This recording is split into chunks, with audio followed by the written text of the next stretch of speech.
Hi folks, and welcome back to the Star Wars Library, where Star Wars is in print. And today we're going to be talking about an oddity, and one that is, for me, a series that is kind of like Tommy Wiseau's The Room. For me, it's so bad, it's so good. And this is in 1992, and it's another line by Bantam. It's called Bantam Skylark. It's basically a series or a pressing of books for younger readers. Older readers then say like Goosebumps, but not as sophisticated for readers who are reading stuff like Jedi Prince, Jedi Quest. It's a 6-book series by Paul and Hollis Davids that is commonly known as the Jedi Prince series. And they're going to start off with the first book, which is, of course, The Glove of Darth Vader. This is the first book in the series, and this takes place 5 ABY, so a year after Return of the Jedi. So it actually starts off with a 2.5-page introduction to the series, and it kind of summarizes the original trilogy in a very disjointed way. It actually is another cool thing. It does have kind of a dramatis personnel, kind of like in the adult novels, but it doesn't really say who they are. It just gives them pictures and says, these are the people. So, we do have some continuity issues here. Like I said, canon before the hierarchy was just, here's what is canon, and here's what isn't. Comic books could be on either side of this hierarchy. Book 6 is really where this continuity issue kind of comes in. We'll talk about it when we get there. But these books were kind of kicked out of the Star Wars continuity, or EU, for a while. They're back now, but at the time, these were kind of viewed as, hey, we're just going to throw them away, and they're not going to be part of the canon. There's also some tweaks that people have made to these later to make them better fit in the continuity. So basically, this starts off with the prophets of the dark side, and the supreme prophecy Caden is saying a lot of prophecies. And basically what they say is whoever owns the glove of Darth Vader will rule the galaxy in the lost city of the Jedi.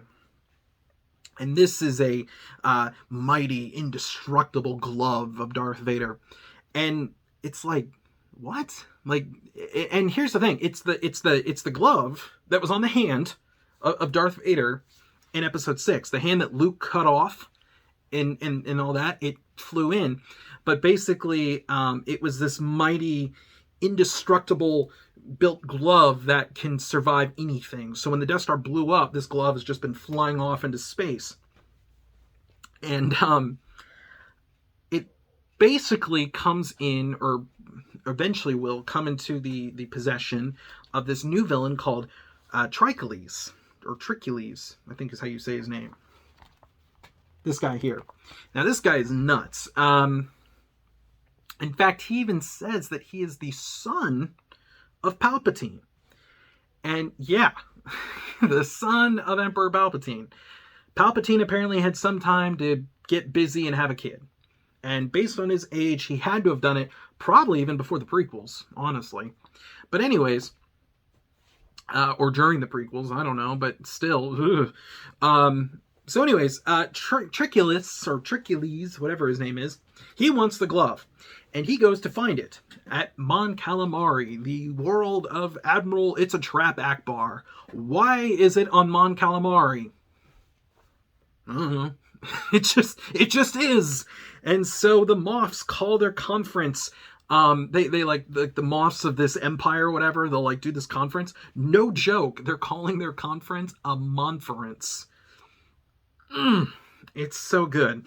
It's so cheesy. Again, it's like Tommy Wiseau's Room, oh hi Mark. It's just that bad, but it's just so goofy. You can't help but just read and see this goofiness. I mean, it's just nuts. It's just this weird, off the wall, odd story, and you're like, what was this, these authors, what were they smoking?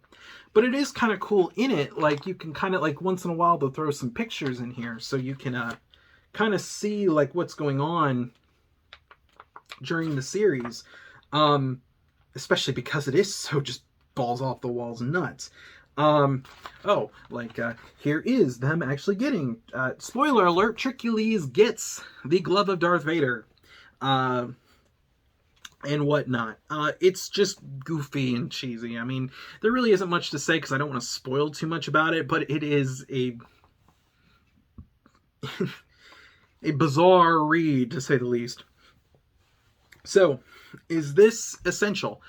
No, absolutely not. Like I said, these were considered outside of continuity for the longest time, only recent, or not that long ago, being brought back in. Now, my friend who in middle school and high school, like, he was one of the only few other people that I knew who read Star Wars books like I did. He adores this book. Like, he was, like, I remember when Disney and Lucasfilm decanonized the EU, he was upset that this was decanonized. He wasn't upset like I was that, like, Legacy of the Force, all those things were gone. No. This is what he was, and he was genuinely serious. Like, I thought he was kidding. I'm like, the glove of Darth, like, really? That's what you're... And he's like, oh yeah, like, he still mentions this. And I think it's just because of nostalgia for him. I read these the same time as he did. I didn't click with them as he did. It was a chore to get through these series initially. Rereading them later, I've kind of seen them for the gems that they are. But yeah, he genuinely was upset that this was no longer going to be canon and that the sequels were not going to follow this. I'm like, the glove of Darth... Anyways, he loved this book. Should you read this? No, like I said, it's not essential, but if you want a fun read, if you like, things that are so bad they're good, I think you'll get a kick out of this. But it is skippable. None of this is really mentioned in the EU. I think maybe once or twice.